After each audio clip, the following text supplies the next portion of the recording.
Top 1. O Diamante Hope. O Diamante Hope. Em 1911, Evelyn Walsh McLean, a extravagante herdeira de um império jornalístico de Washington, D.C., usou o diamante azul Hope, de 45,52 quilates, em uma festa luxuosa apenas algumas semanas após adquiri-lo. Ela chegou resplandecendo em diamantes, sem saber que, em uma década, seu filho seria atropelado por um carro, sua filha tiraria a própria vida e seu marido perderia a sanidade. A pedra lapidada de uma joia lendária roubada de um templo hindu havia iniciado sua jornada final e estava ficando cada vez mais sombria. As origens do diamante Hope remontam à mina de Kollur, na Índia, onde se diz que a gema bruta original de 112 quilates foi arrancada de um ídolo sagrado.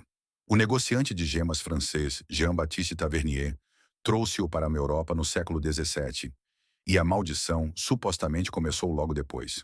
A morte misteriosa de Tavernier, que segundo rumores envolveu ser despedaçado por lobos, alimentou os primeiros sussurros de perdição. O diamante acabou chegando a Luís XIV, que encomendou sua lapidação no azul francês. Tanto Luís XIV quanto Luís XVI teriam fins ignominiosos, assim como Maria Antonieta, outra portadora da joia amaldiçoada. Após a Revolução Francesa, o diamante desapareceu, reaparecendo em Londres nos anos 1800. Nessa época, a pedra havia sido remodelada em sua forma atual e adquirido um novo nome, o Diamante Hope, em homenagem ao seu proprietário, Henry Philip Hope. Mas a mudança de nome não conseguiu superar a maldição. Proprietários subsequentes sofreram suicídios, internações, falências e mortes violentas.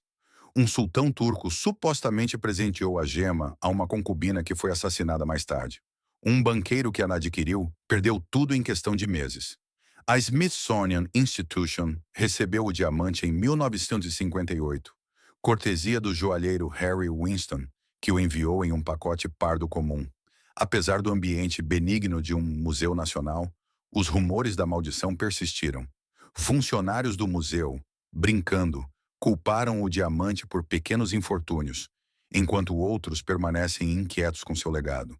Até o próprio Winston, que afirmava não acreditar em maldições, supostamente se recusou a levar pessoalmente a gema ao museu. Oficialmente, o Smithsonian nega qualquer crença na maldição. O diamante é apresentado como uma maravilha geológica e um artefato cultural. No entanto, seu passado parece menos um relatório mineralógico e mais uma lista de calamidades. Fotografias de proprietários anteriores, muitos dos quais tiveram fins trágicos, são mantidas nos arquivos do museu, mas raramente exibidas juntas. Se a maldição é real, ela sobreviveu a impérios, cruzou oceanos e superou a lógica. Passou de reis a plebeus, deixando destruição em seu rastro, e agora repousa sob o vidro, visitada por milhões. O que permanece sem resposta não é se o diamante é perigoso, mas por que aqueles que o possuem sempre têm tanta certeza de que são a exceção. Top 2. A Caixa Dybbuk. A Caixa Dybbuk. Em 2001, um pequeno armário de vinho de madeira surgiu em um leilão de espólio em Portland, Oregon. Parecia comum, medindo cerca de 25 centímetros de altura, com um par de alças de latão e inscrições em hebraico entalhadas em sua superfície. A vendedora, uma sobrevivente do Holocausto, avisou que a caixa nunca deveria ser aberta. Ela alegou que continha um Dybbuk, um espírito inquieto do folclore judaico que habitaria objetos e atormentaria os vivos. O aviso foi ignorado. Em poucas semanas, o primeiro proprietário começaria a apresentar sintomas que nenhum médico conseguia explicar. O comprador, um escritor chamado Kevin Menes, comprou a caixa junto com outros itens domésticos. Depois de levá-la para casa, ele relatou que o armário emitia um odor persistente de urina de gato, apesar de ter sido limpo repetidamente. Dispositivos elétricos em sua casa começaram a falhar. Luzes piscavam. Portas se abriam sozinhas. O mais perturbador foi que Manes começou a sofrer de pesadelos vívidos, nos quais uma mulher idosa o atacava, sussurrando em uma língua que ele não entendia. Esses sonhos seriam descritos posteriormente de forma quase idêntica por múltiplos proprietários subsequentes. Manes acabou abrindo a caixa. Dentro estavam itens mundanos, incluindo um botão de rosa seco, uma mecha de cabelo, uma estátua de granito e um cálice de vinho dourado. Nada parecia perigoso. No entanto, logo após abri-la, Manes sofreu um episódio semelhante a um derrame que prejudicou temporariamente sua visão e fala. Sua mãe, que havia manuseado a caixa brevemente, sofreu um episódio médico grave no mesmo dia. Manis decidiu vender a caixa online, anexando um aviso detalhado sobre seus efeitos. A caixa Dybbuk passou por vários proprietários via eBay. Um comprador relatou perda súbita de cabelo e ataques de ansiedade.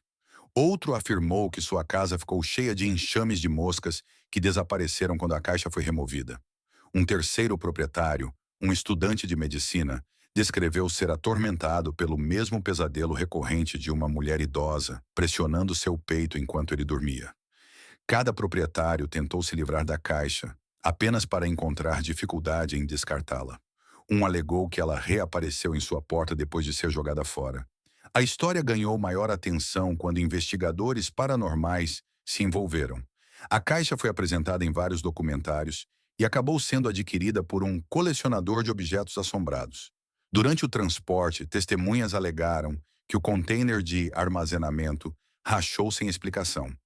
Vários indivíduos envolvidos no manuseio da caixa relataram posteriormente depressão, insônia e dor física inexplicável.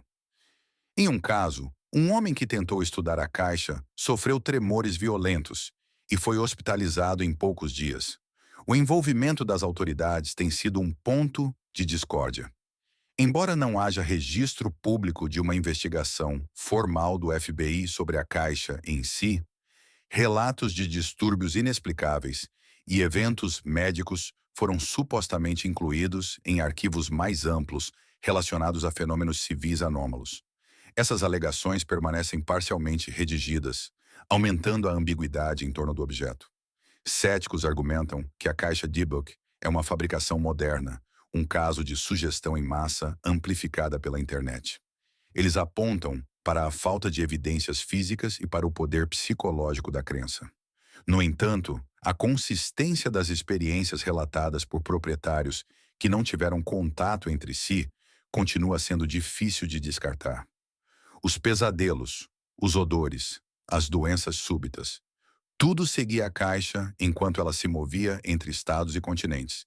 Eventualmente, a caixa foi selada dentro de um container forrado com textos religiosos e colocada em armazenamento.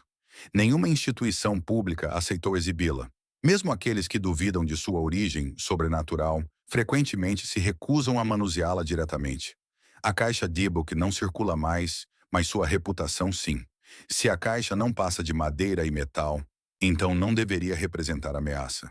No entanto, sua história sugere que algo intangível viaja com ela, afetando aqueles que chegam perto demais.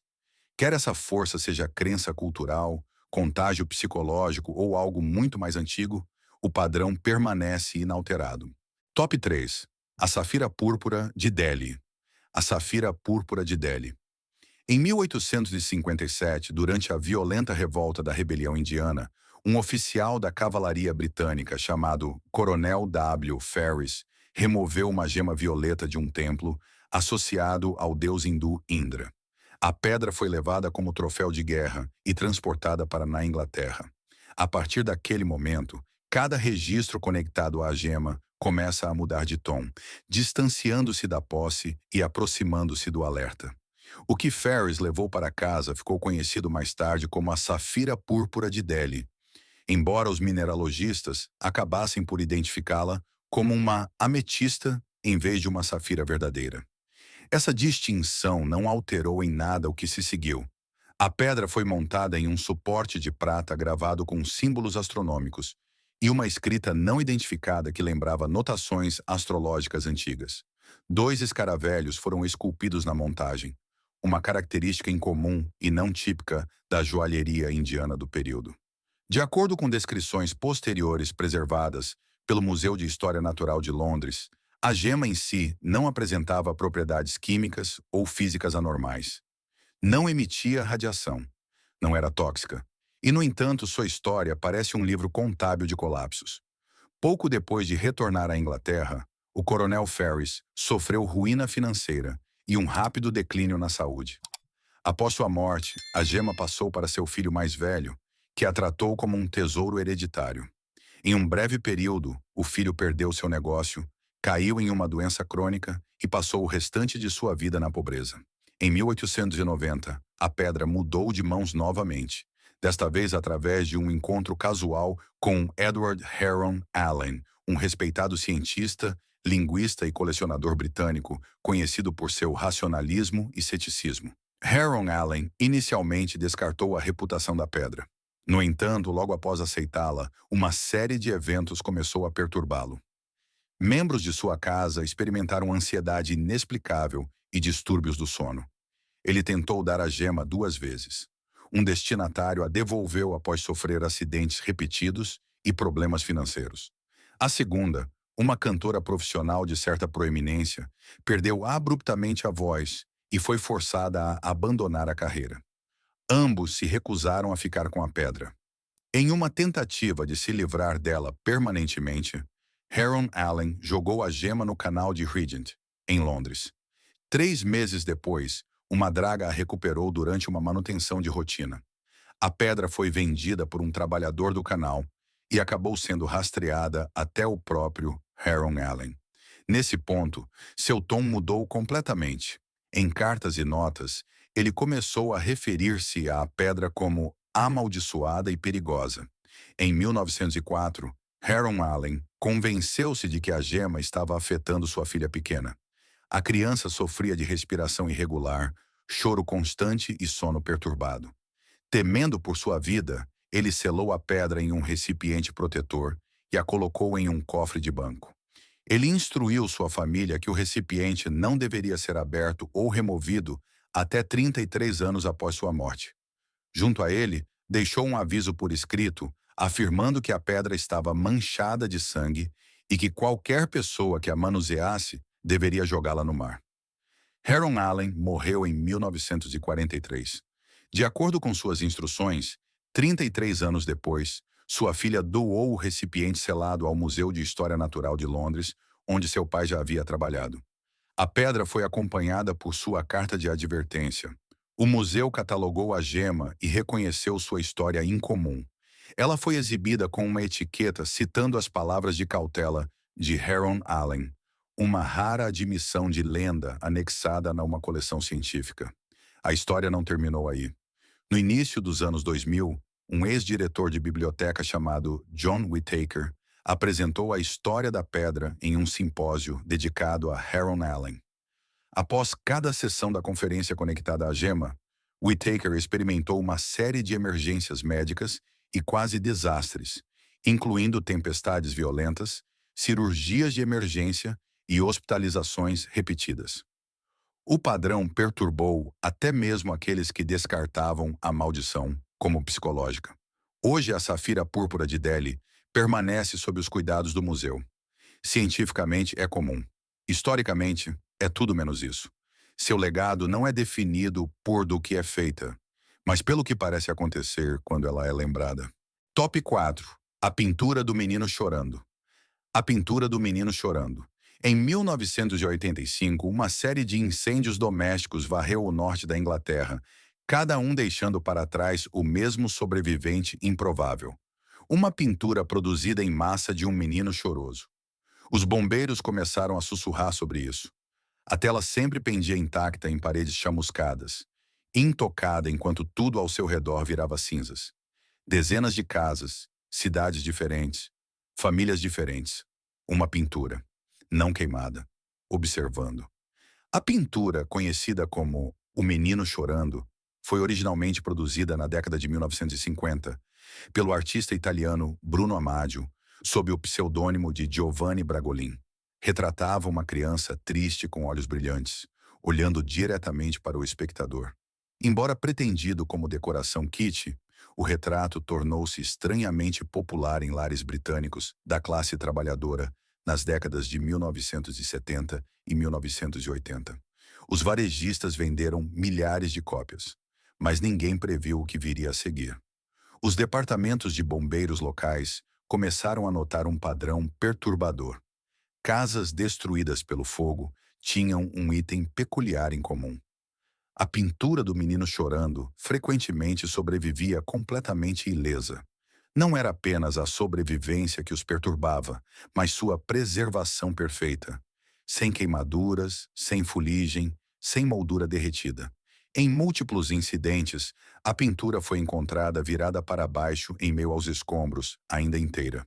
O tabloide britânico The Sun publicou a história em setembro de 1985 sob a manchete A Maldição Flamejante do Menino Chorando, relatando mais de 50 incêndios domésticos em todo o país, supostamente ligados à obra de arte. Os bombeiros começaram a referir-se a ela como a pintura amaldiçoada, e alguns se recusavam a entrar em casas onde ela estivesse pendurada. Um oficial, citado anonimamente, afirmou: Eu vi esta pintura sobreviver a 5 incêndios. 5. Nada mais restou. Sua declaração nunca foi confirmada oficialmente, mas foi o suficiente para alimentar a histeria. A Brigada de Incêndio de Royal Berkshire investigou o fenômeno. Embora não tenham encontrado nenhuma explicação sobrenatural definitiva, sugeriram que as impressões eram feitas em materiais retardantes de fogo, possivelmente revestidos com um verniz que as tornava mais resistentes. Ainda assim, isso não explicava por que apenas esta pintura parecia evitar consistentemente a destruição enquanto estava pendurada entre móveis altamente inflamáveis. Os relatos tornaram-se mais pessoais. Proprietários que compraram a pintura descreveram sequências súbitas de azar, perda de empregos, doenças, mortes na família. Uma mulher afirmou que a pintura caiu da parede na mesma noite em que seu marido morreu de um derrame. Outra devolveu a pintura à loja, depois que seu gato morreu sem aviso prévio. Com o tempo, instituições de caridade locais recusaram-se a aceitar cópias doadas, e lojas de segunda mão começaram a jogá-las fora. O medo público atingiu tal auge que o The Sun organizou uma queima em massa. Eles convidaram os leitores a trazerem suas pinturas do menino chorando para uma fogueira pública para acabar com a maldição. Centenas foram destruídas. No entanto, o mito sobreviveu e, até hoje, cópias continuam a surgir em casas abandonadas, sótãos ou brechós, ainda em perfeitas condições. Historiadores de arte descartam todo o episódio como histeria em massa, alimentada pelo sensacionalismo dos tabloides. Mas a consistência dos relatos, a quantidade de incêndios e a sobrevivência recorrente de uma imagem específica permanecem difíceis de explicar. Nenhuma outra obra de arte da época possui tal histórico. E nenhuma outra pintura foi culpada por tamanha trilha de destruição. Se os olhos do menino foram pintados para evocar piedade, fizeram mais do que isso. Eles viram casas queimarem, vidas desmoronarem e pessoas mergulharem no medo. E através de tudo isso, o menino nunca piscou. Top 5. O fragmento de rocha de Uluru. O fragmento de rocha de Uluru. No coração do território do norte da Austrália, ergue-se Uluru, um enorme monólito de arenito sagrado para o povo Anangu. Com 348 metros de altura acima do solo do deserto, acredita-se que ele abrigue espíritos ancestrais e carregue um profundo poder espiritual. Por séculos, os guardiões indígenas alertaram que perturbar Uluru traria infortúnio, mas poucos prestaram atenção, até que as rochas começaram a retornar. No início dos anos 1980, e intensificando-se no início dos anos 2000, a administração do Parque Nacional em Uluru, Katachuta, começou a receber pacotes incomuns. Dentro estavam pequenos pedaços de rocha, às vezes embrulhados em pano, outras vezes enviados sem proteção alguma. O que tornava essas entregas notáveis eram as cartas que as acompanhavam. Dezenas, depois centenas de turistas de todo o mundo escreviam confissões. Haviam levado um pedaço de Uluru para casa como recordação. E desde então, suas vidas haviam desmoronado. As cartas pareciam capítulos de um pesadelo coletivo. Um casal descreveu uma série de acidentes de carro e um colapso financeiro semanas após retornar da Austrália. Outro homem da Alemanha disse que perdeu o emprego, a esposa e quase a vida em um acidente de esqui, tudo dentro de 6 meses após levar um seixo. Uma família dos Estados Unidos afirmou que sua casa pegou fogo poucos dias após trazerem a rocha de volta. Muitos pediam perdão e imploravam para que as rochas fossem devolvidas ao seu devido lugar. Os guardas florestais começaram a catalogar as pedras e a armazená-las em uma seção restrita do centro de visitantes, extraoficialmente chamada de a Pilha do Arrependimento. Cada rocha devolvida era rotulada com o nome do remetente, a data e a origem do pacote. Ao longo dos anos, a pilha cresceu. Em 2010, continha mais de 1.000 fragmentos, variando de minúsculas lascas a pedaços do tamanho de uma mão. As cartas anexadas eram frequentemente escritas em desespero, cheias de culpa, arrependimento e histórias de dificuldades inexplicáveis. Embora alguns considerassem o fenômeno como superstição ou coincidência, a consistência dos infortúnios relatados chamou a atenção. Até mesmo funcionários dos Correios começaram a falar da aura estranha que cercava os pacotes devolvidos. Alguns estavam danificados, outros cheiravam a enxofre ou decomposição, apesar de conterem apenas pedra seca. Em um caso, uma carta chegou da Espanha com uma rocha e um pedido de desculpas rabiscado em 3 tintas diferentes, como se tivesse sido escrita em várias tentativas. O povo Anangu nunca pediu que as rochas fossem devolvidas. Sua posição permaneceu consistente. A terra não deveria ser perturbada. Para eles, a questão não era sobre vingança ou punição, mas sobre equilíbrio espiritual. Remover uma parte de Uluru, mesmo um seixo, perturbava o Tijucurpa, a lei sagrada que conecta pessoas, terra e ancestrais. Da perspectiva deles, o azar não era uma maldição, mas uma consequência. Apesar do crescente número de rochas devolvidas, o governo australiano não lançou uma investigação oficial. Nenhum estudo científico foi conduzido. No entanto, o fenômeno tornou-se tão amplamente conhecido que os operadores turísticos começaram a emitir avisos aos visitantes. A sinalização do parque foi atualizada para desencorajar a coleta de pedras. Em 2019, escalar Uluru foi permanentemente proibido, por respeito ao seu significado cultural e aos relatos contínuos de perturbação espiritual. Hoje, as rochas continuam a chegar. Algumas são devolvidas por familiares de segunda geração que as herdaram, sem saber de sua origem até que o infortúnio os atingiu. Outras chegam anonimamente, enviadas de países tão distantes quanto Japão, Brasil e Noruega. As pedras não são mais apenas artefatos geológicos. São símbolos de um pacto quebrado, carregados através de oceanos e depois enviados de volta por mãos trêmulas. Se um fragmento de pedra do deserto pode carregar memória, então o Uluru tem tentado esquecer. Mas a terra lembra. E não solta facilmente. Top 6. A máscara do guerreiro Maori. A máscara do guerreiro Maori. Nos arquivos do Museu Britânico reside uma máscara cerimonial de madeira, usada outrora por guerreiros Maori durante os tempos pré-coloniais na Nova Zelândia.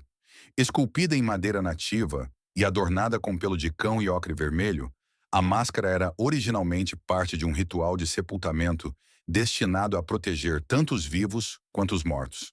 Mas quando exploradores britânicos a apreenderam no século XIX e a enviaram para Londres, algo mais pode ter vindo com ela. Mais de um século depois, funcionários do museu começaram a notar um padrão. Aqueles que manuseavam a máscara frequentemente ficavam doentes, e 2 curadores, designados para catalogá-la, morreram no mesmo ano civil. A máscara, conhecida simplesmente como Artefato 1932 7.15.7, nos registros do museu, era considerada culturalmente tapu, sagrada e restrita, pelos anciãos Maori. De acordo com a tradição, ela nunca deveria ter sido exibida, e certamente não tocada sem preparação ritual. No entanto, em 2007, durante uma reclassificação rotineira de acervos indígenas, A máscara foi retirada do armazenamento e estudada para exibição pública. Em poucos meses, ambos os conservadores líderes do projeto haviam morrido. Um de um derrame inesperado, o outro em um acidente de bicicleta em plena luz do dia. A conexão foi descartada no início, mas o momento foi difícil de ignorar. Trabalhadores do museu começaram a compartilhar histórias em tons baixos. Aqueles que entravam na sala de armazenamento relatavam dores de cabeça, tontura e uma sensação de estarem sendo observados. Um técnico descreveu o cheiro de madeira queimada, embora nenhum incêndio tivesse ocorrido. Outra relatou ter visto pigmento vermelho em suas luvas, apesar de nunca ter manuseado a máscara diretamente. As queixas aumentaram até que os supervisores ordenaram que o artefato retornasse a uma caixa selada, suspensa da visão pública. Enquanto isso, os apelos dos líderes Maori na Nova Zelândia tornaram-se mais fortes. A máscara, disseram eles, não era uma peça de arte. Era um objeto ancestral imbuído de mana, autoridade espiritual. Sua presença em uma terra estrangeira sem cerimônia ou consentimento violava preceitos fundamentais da lei Maori. Em 2010, representantes de vários iwi, tribos, emitiram um pedido formal de repatriação, citando não apenas razões culturais, mas também relatos de inquietação espiritual. O Museu Britânico reconheceu o pedido, mas recusou-se a liberar o artefato, citando protocolos de propriedade e leis internacionais. Diante da agitação interna e do escrutínio público, os oficiais do museu escolheram um compromisso. A máscara foi movida para um compartimento de madeira especialmente construído, forrado com linho e colocado dentro de uma sala com clima controlado e inacessível à maioria dos funcionários. Ela não seria exibida novamente. Nenhum comentário oficial foi feito em relação às supostas mortes ou doenças, e o museu silenciosamente removeu referências ao objeto de seu guia de visitantes. Fora da instituição, no entanto, a história se espalhou. Pesquisadores paranormais citaram a máscara em listas de artefatos coloniais amaldiçoados, líderes espirituais. Maori alertaram que tais objetos carregam não apenas presença física, mas consciência ancestral.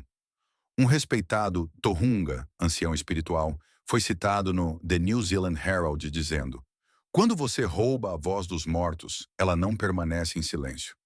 O Museu Britânico recusou todos os pedidos subsequentes de entrevista sobre a máscara. Sua localização exata agora é conhecida por apenas alguns, e ela permanece sem catálogo no banco de dados público. No entanto, persistem rumores de que sua caixa é ocasionalmente encontrada entreaberta, de que guardas se recusaram a entrar na ala de armazenamento sozinhos, de que um estagiário pediu demissão após ouvir cânticos em um corredor vazio.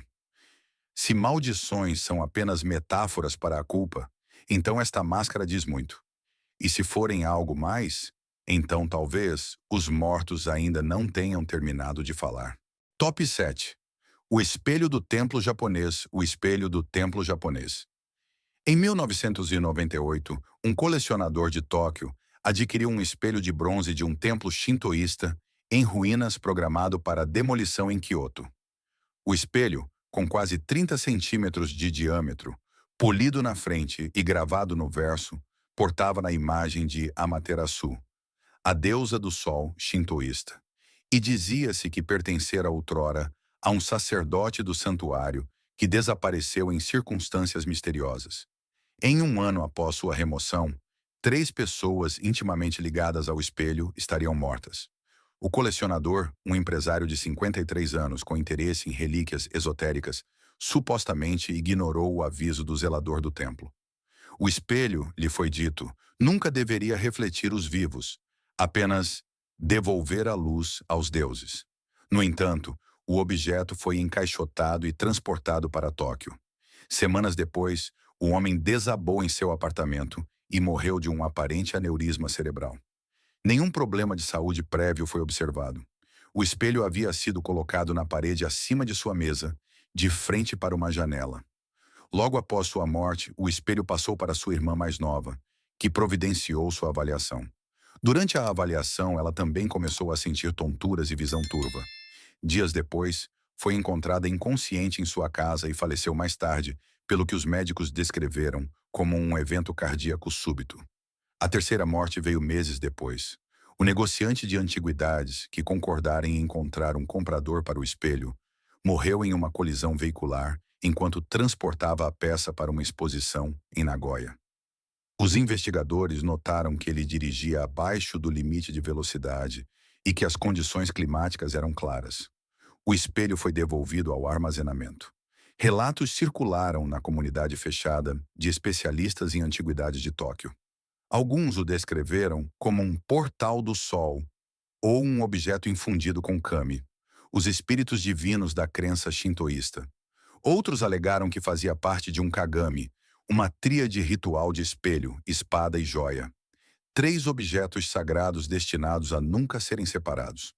Sem os outros, acreditava-se que o equilíbrio do espelho estava quebrado, sua ressonância espiritual corrompida.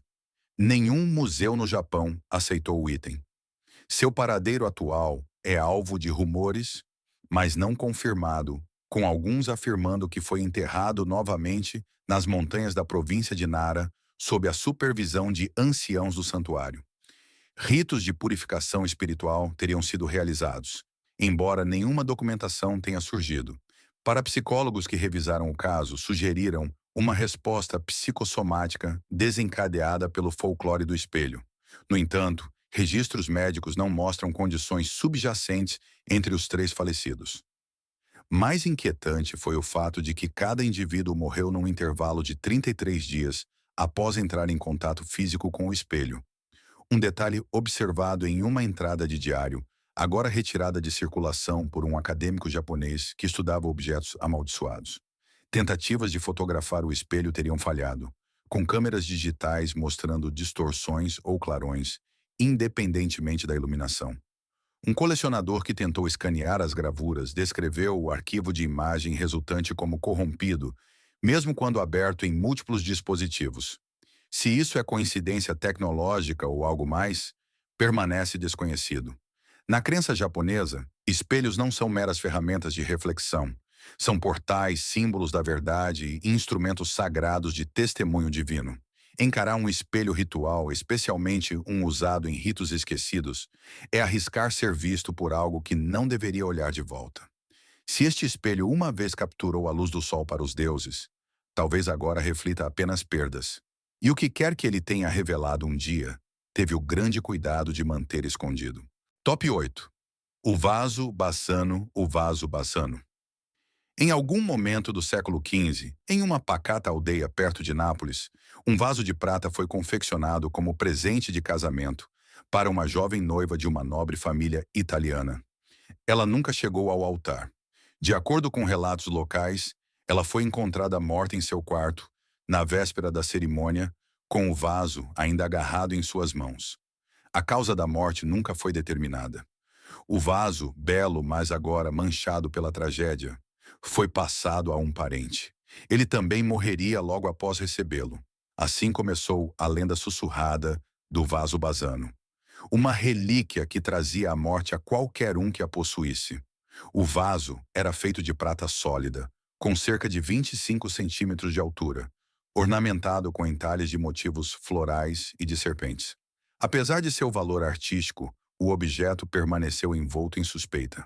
Ao longo dos séculos seguintes, a propriedade do vaso foi transferida silenciosamente, muitas vezes após mortes súbitas e inexplicadas. Registros de arquivos de propriedades dos séculos XVII e XVIII fazem referências oblíquas a um recipiente de prata de tristeza, descrito como amaldiçoado e removido do inventário após cada incidente. No século XX, o vaso basano ressurgiu em um ambiente mais público. Em 1988, foi leiloado na Itália, com uma nota manuscrita anexada. Cuidado, este vaso traz a morte. O aviso foi ignorado. O comprador, um farmacêutico local, morreu 3 meses após adquiri-lo. Sua família, sem se intimidar, vendeu-o a um cirurgião, que também morreu pouco depois. Pelo menos mais 2 proprietários, um arqueólogo e um negociante de antiguidades, sucumberam a destinos semelhantes em rápida sucessão. Nenhuma das mortes foi violenta ou abertamente suspeita, mas todas foram súbitas e nenhuma envolveu doença prévia. Eventualmente, o vaso tornou-se invendável.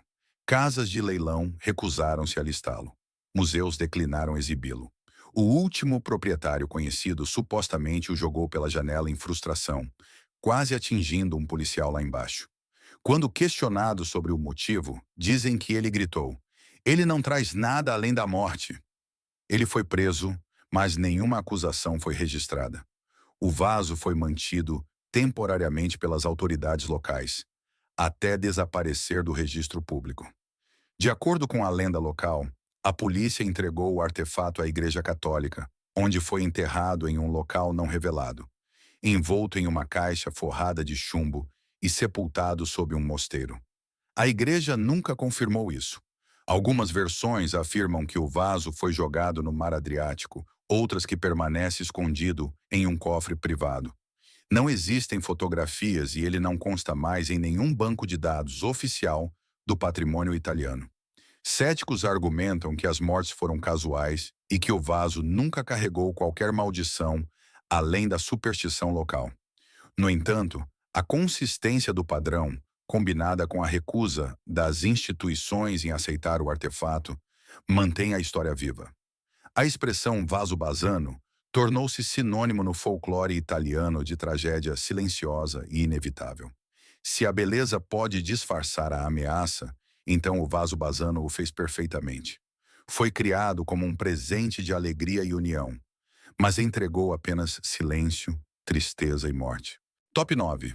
A figurina de terracota amaldiçoada. A figurina de terracota amaldiçoada. Em 1996, uma equipe de arqueólogos sul-coreanos que realizavam um levantamento não oficial perto das bordas do mausoléu do primeiro imperador Qin, em Xi'an, China, descobriu uma figurina de terracota diferente de qualquer outra catalogada anteriormente. Ao contrário dos soldados maiores que a vida do famoso exército de terracota, esta estátua tinha apenas cerca de 35 centímetros de altura, com traços faciais exagerados, membros angulares e uma postura contorcida. Ela estava enterrada a vários metros da zona principal de escavação, em uma área considerada proibida.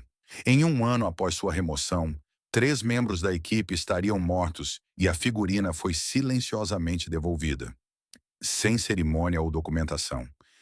A equipe, liderada pelo professor Lee Sang-woo, da Universidade de Hanyang, recebeu acesso limitado à periferia do complexo da tumba imperial.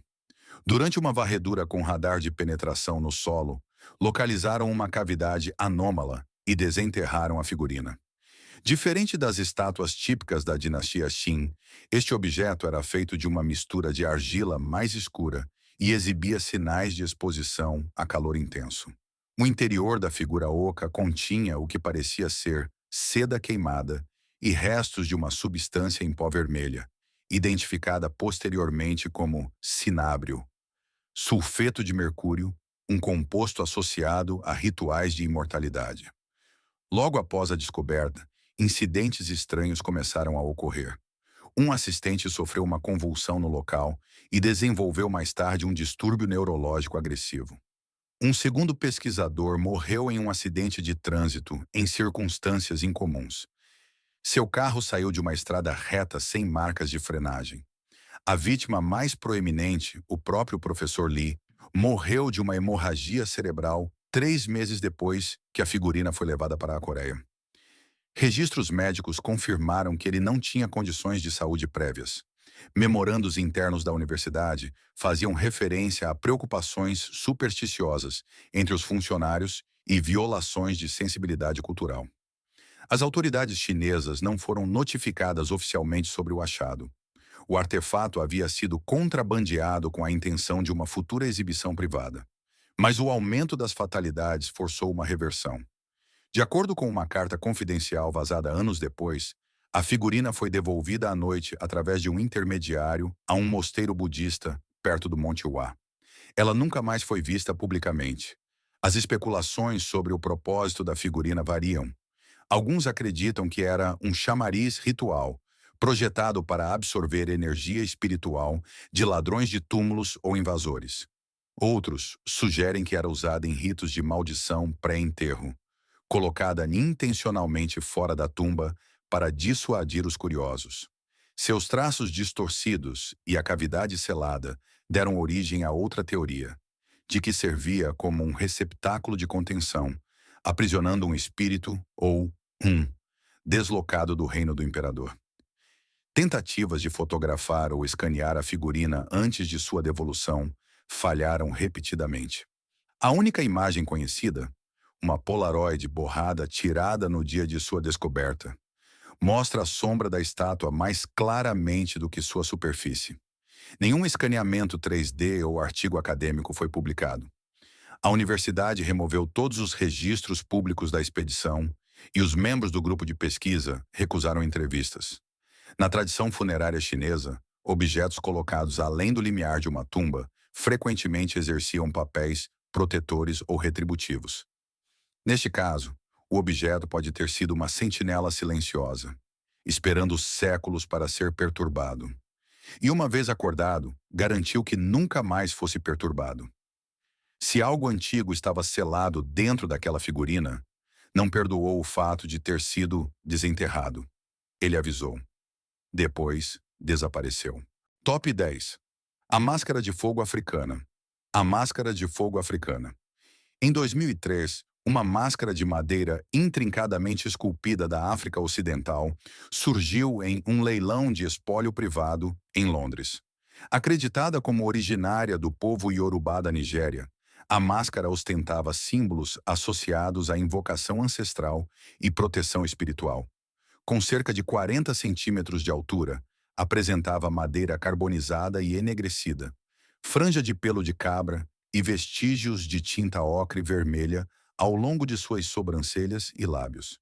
Ela estivera supostamente em armazenamento por décadas, até que alguém a pendurou em uma parede. O que se seguiu foi um padrão tão violento e específico que gerou suspeita.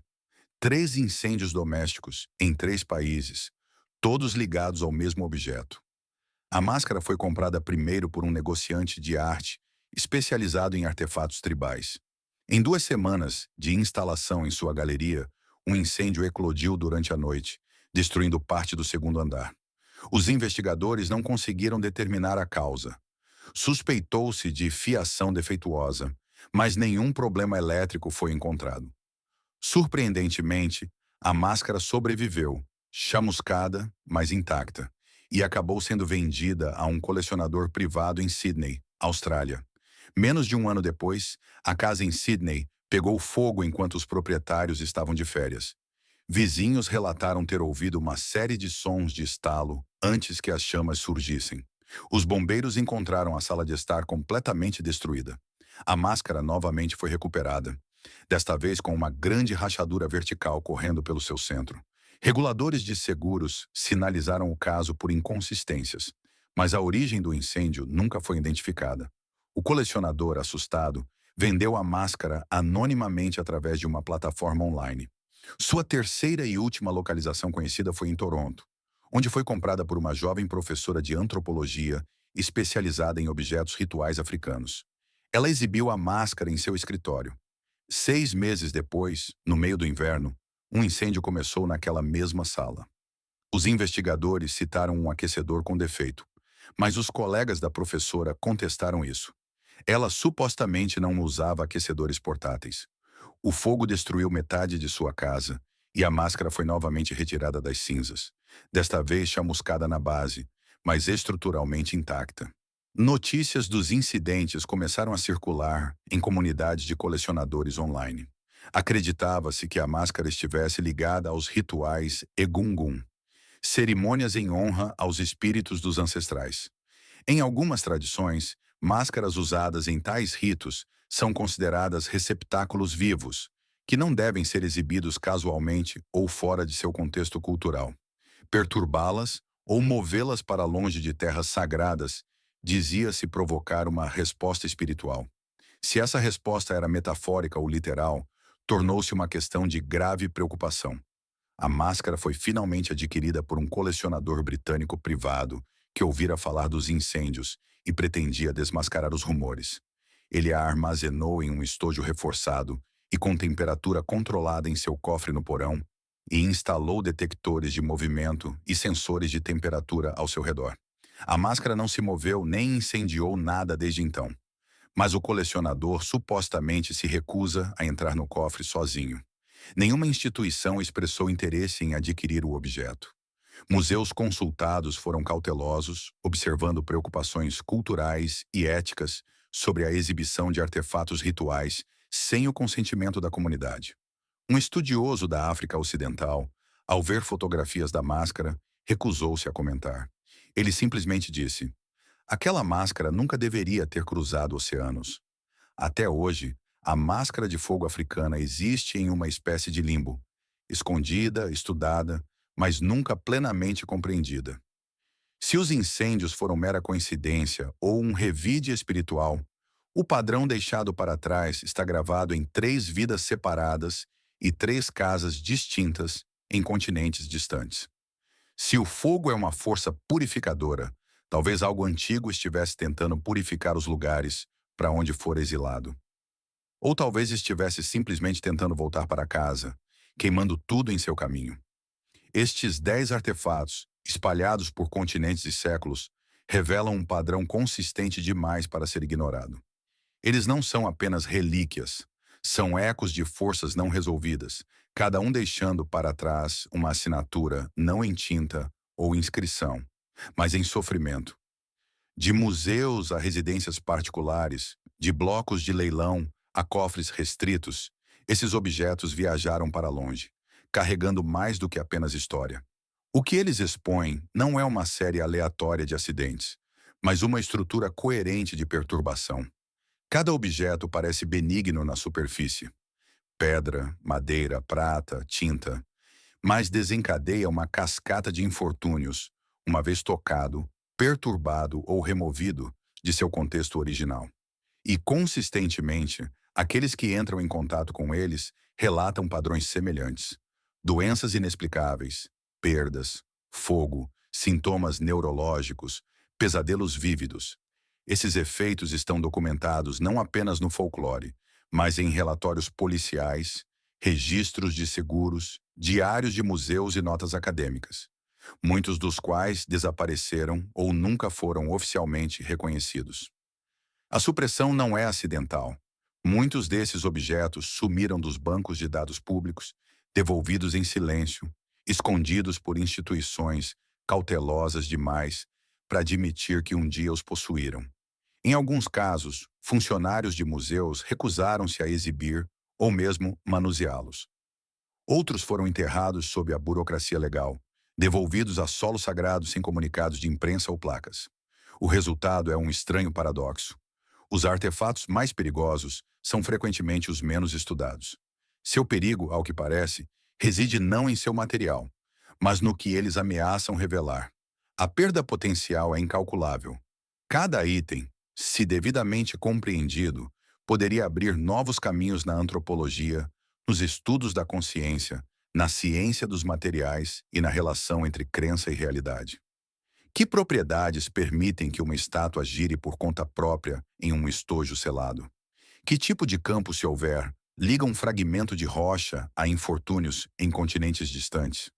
Por que padrões de danos se replicam em casos não relacionados, separados por geografia e cultura? Estas são perguntas que permanecem deliberadamente sem resposta. E a ameaça continua. Mesmo enquanto digitalizamos o conhecimento e escaneamos textos antigos, os fenômenos verdadeiramente perturbadores ainda estão trancados em caixas, gavetas e cofres com temperatura controlada. Não porque nos faltem as ferramentas para estudá-los, mas porque alguém, em algum lugar, decidiu que o que eles contêm é perigoso demais para ser divulgado. Cada curador que reposiciona um item amaldiçoado, cada colecionador que sela um objeto em chumbo, está participando de uma rede silenciosa de contenção. A verdade mais arrepiante pode não ser que esses artefatos sejam amaldiçoados, mas que funcionem como instrumentos de memória, recusando-se a ser esquecidos. Eles resistem à tradução, resistem à análise e punem aqueles que os tratam como decoração. Eles não sussurram, eles esperam. E assim a questão não é mais se as maldições são reais. É, porque elas sempre nos seguem até em casa. Se esses relatos de relíquias amaldiçoadas mudaram a forma como você olha para os objetos ao seu redor, por favor, inscreva-se em nosso canal e curta este vídeo. Estamos desenterrando as histórias sombrias que o tempo tentou enterrar. Ajude-nos a cultivar o futuro deste arquivo. O próximo cofre de mistérios se abrirá muito em breve.